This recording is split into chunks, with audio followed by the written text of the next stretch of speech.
शीर्षक, वो रात जब मुंबई खामोश हो गया। अगर आप कभी रात के समय मुंबई की भीड़ भाड़ वाली सड़कों पर चलें तो आपको एक अजीब बात महसूस होगी। ये शहर कभी नहीं सोता। गाड़ियां हॉर्न बजा रही होती हैं, सड़क किनारे वाले दुकानदार आवाज लगा रहे होते हैं, ट्रेनें पटरियों पर दौड़ रही होती हैं और कहीं ना कहीं दूर कोई हमेशा हंस रहा होता है। लेकिन वर्ष 2017 की एक रात कुछ ऐसा हुआ जिसने पूरे एक मोहल्ले को खामोश कर दिया। और सबसे अजीब बात, आज लगभग कोई भी उसके बारे में बात नहीं करता। ये कहानी मुंबई के किनारे बसे एक शांत इलाके से शुरू होती है, एक जगह जिसका नाम है धारावी एक्सटेंशन। वो भीड़ भाड़ वाली झुग्गियां नहीं जिनके बारे में आपने डॉक्यूमेंट्री में देखा होगा, बल्कि उसके बाहर बना एक नया रिहायशी ब्लॉक। छोटी छोटी अपार्टमेंट बिल्डिंगें, संकीर्ण गलियां, धुंधली पीली स्ट्रीट लाइटें और ऐसे लोग जो अपने काम से काम रखते हैं। इन्हीं निवासियों में एक 26 वर्ष का डिलीवरी राइडर रहता था जिसका नाम था अर्जुन मेहता। अर्जुन रात में लंबे समय तक काम करता था और पूरे शहर में खाना पहुंचाता था। उसका काम सीधा था, ऑर्डर उठाओ, ट्रैफिक के बीच बाइक चलाओ, खाना पहुंचाओ और फिर वही प्रक्रिया दोहराओ। लेकिन एक खास रात उसे एक ऐसा ऑर्डर मिला जिसने सब कुछ बदल दिया। समय था लगभग 2:17। अधिकतर रेस्टोरेंट बंद हो चुके थे, लेकिन एक छोटी सड़क किनारे की रसोई अभी भी खुली थी। अर्जुन के फोन पर देर रात का एक ऑर्डर आया, एक भोजन, एक पता, भुगतान पहले से किया हुआ। ये असामान्य था। उस इलाके में उस समय लोग शायद ही खाना मंगाते थे, लेकिन काम तो काम था।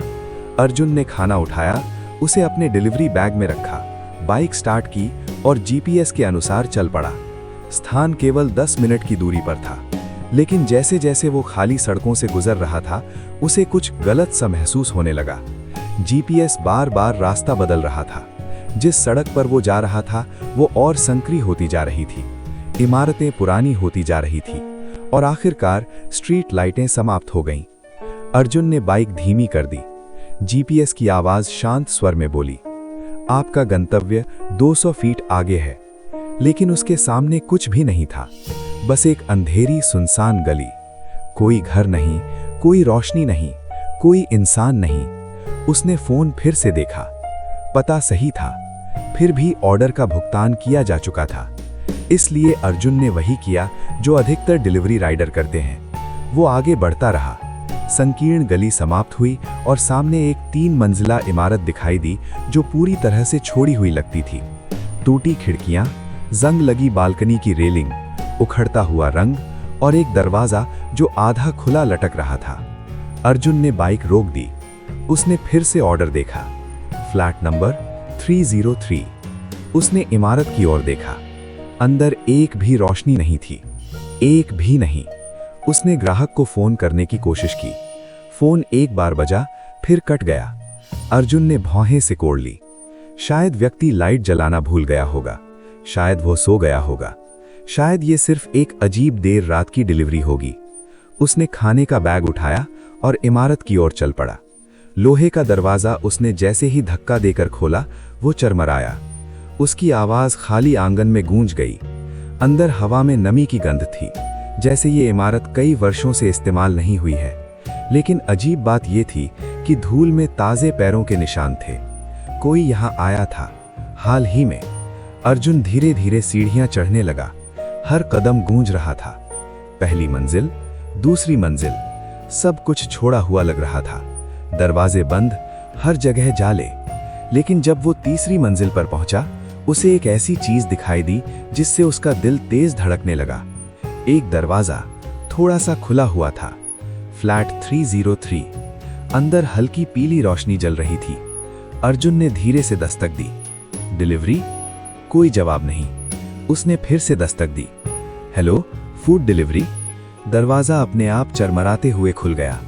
अंदर अपार्टमेंट में लाइटें जल रही थी, लेकिन कमरा खाली था।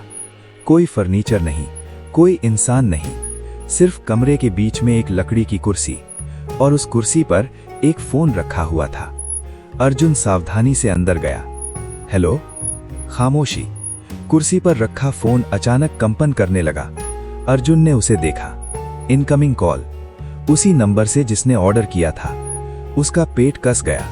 धीरे से उसने फोन उठाया और कॉल स्वीकार कर ली। स्पीकर से एक फुसफुसाहट सुनाई दी, इतनी धीमी आवाज कि वो लगभग सांस जैसी लग रही थी। क्या तुम खाना लाए हो? अर्जुन ने खाली अपार्टमेंट के चारों ओर देखा। तुम कौन हो? तुम कहाँ हो? फुसफुसाहट ने उत्तर दिया, मैं तुम्हारे ठीक पीछे हूं। अर्जुन तुरंत मुड़ा। कोई नहीं। कमरा अभी भी खाली था।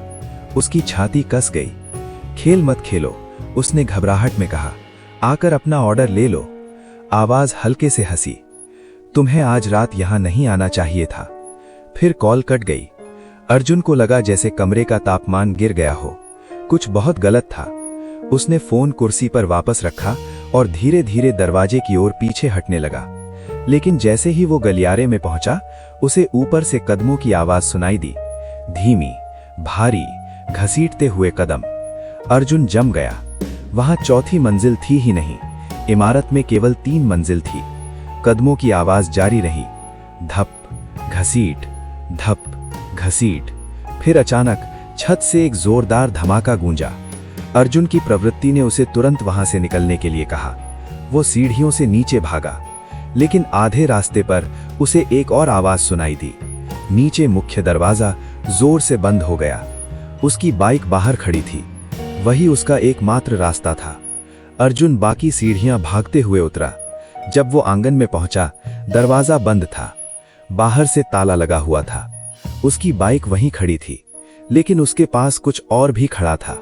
एक लंबी आकृति, पूरी तरह स्थिर। अर्जुन उसका चेहरा नहीं देख पा रहा था, सिर्फ चांदनी में एक परछाई। अरे, चिल्लाया अर्जुन, दरवाजा खोलो। वो आकृति नहीं हिली, वो बस वहीं खड़ी रही, देखती हुई। फिर धीरे धीरे वो अर्जुन की ओर चलने लगी। अर्जुन की सांस तेज हो गई। सुनो, अगर ये मजाक है तो ये बिल्कुल भी मजेदार नहीं है। वो आकृति चलती रही, और पास, और पास, और जैसे ही वो स्ट्रीट लाइट के नीचे आई, अर्जुन ने आखिरकार उसका चेहरा देख लिया। और जो उसने देखा, उससे उसका खून जम गया। वो बिल्कुल उसी जैसा दिख रहा था। वही चेहरा, वही कपड़े, वही हेलमेट, वही डिलीवरी बैग। जैसे अर्जुन अपने ही प्रतिबिंब को देख रहा हो। उस हमशक्ल ने स्माइल की, धीमी, अजीब स्माइल। फिर उसने कहा, तुम मेरा ऑर्डर लेकर आए हो। अर्जुन डर से पीछे हट गया। तुम क्या हो? हमशक्ल ने सिर टेढ़ा किया। किसी को तो खाना पहुंचाना ही था। अचानक इमारत के अंदर की लाइटें टिमटिमाने लगी। हवा में एक अजीब भनभनाहट भर गई और दीवारों पर लगी तस्वीरें एक एक करके गिरने लगी। अर्जुन बालकनी की ओर भागा। 3 मंजिल की ऊंचाई, कूदने के लिए बहुत ज्यादा थी, लेकिन उसके पास कोई और रास्ता नहीं था। उसके पीछे वो हमशक्ल बस कुछ कदम दूर था। अर्जुन रेलिंग पर चढ़ गया, नीचे देखा, फिर कूद गया। वो जमीन पर जोर से गिरा और उसके पैर में तेज दर्द फैल गया, लेकिन डर ने उसे उठने की ताकत दी। वो लंगड़ाते हुए दरवाजे तक पहुंचा और चढ़ने लगा। उसके पीछे इमारत की लाइटें अचानक पूरी तरह बुझ गईं। फिर से सन्नाटा छा गया। अर्जुन सड़क के बाहर कूद कर भागा। वो तब तक नहीं रुका जब तक मुख्य सड़क पर ट्रैफिक लाइटें और गाड़ियां दिखाई नहीं देने लगी। जब उसने पीछे मुड़कर देखा, वो गली खाली थी। इमारत दिखाई ही नहीं दे रही थी, जैसे वो कभी अस्तित्व में थी ही नहीं। अगली सुबह अर्जुन ने सब कुछ पुलिस को बताया। उन्होंने जीपीएस लोकेशन की जांच की, लेकिन वहां कोई इमारत नहीं थी, सिर्फ एक खाली निर्माण स्थल। कोई छोड़ी हुई इमारत नहीं, कोई फ्लैट 303 नहीं, कुछ भी नहीं। डिलीवरी ऐप में भी कुछ अजीब था। वो ऑर्डर कभी था ही नहीं। कोई रिकॉर्ड नहीं, कोई भुगतान नहीं, कोई ग्राहक नहीं। सब कुछ पूरी तरह मिटा दिया गया था, सिवाय एक चीज के। जब अर्जुन ने अपनी डिलीवरी हिस्ट्री देखी, उसके अकाउंट में एक नया स्टेटस जुड़ा हुआ था। सिर्फ 2 शब्द, ऑर्डर पूरा हुआ। अर्जुन ने उसी दिन अपनी नौकरी छोड़ दी। 1 सप्ताह बाद वो मुंबई छोड़कर चला गया, और तब से उसने कभी कोई डिलीवरी रिक्वेस्ट स्वीकार नहीं की। लेकिन कभी कभी रात के देर समय मुंबई में डिलीवरी राइडर एक अजीब ऑर्डर मिलने की शिकायत करते हैं। भुगतान पहले से किया हुआ, स्थान स्पष्ट नहीं, और जब वे ग्राहक को कॉल करने की कोशिश करते हैं तो फोन पर एक फुसफुसाहट सुनाई देती है, क्या तुम खाना लाए हो?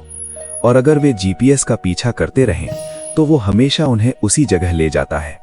एक अंधेरी खाली गली, जहां आधी रात के बाद एक इमारत दिखाई देती है, इंतजार करती हुई अगली डिलीवरी के लिए।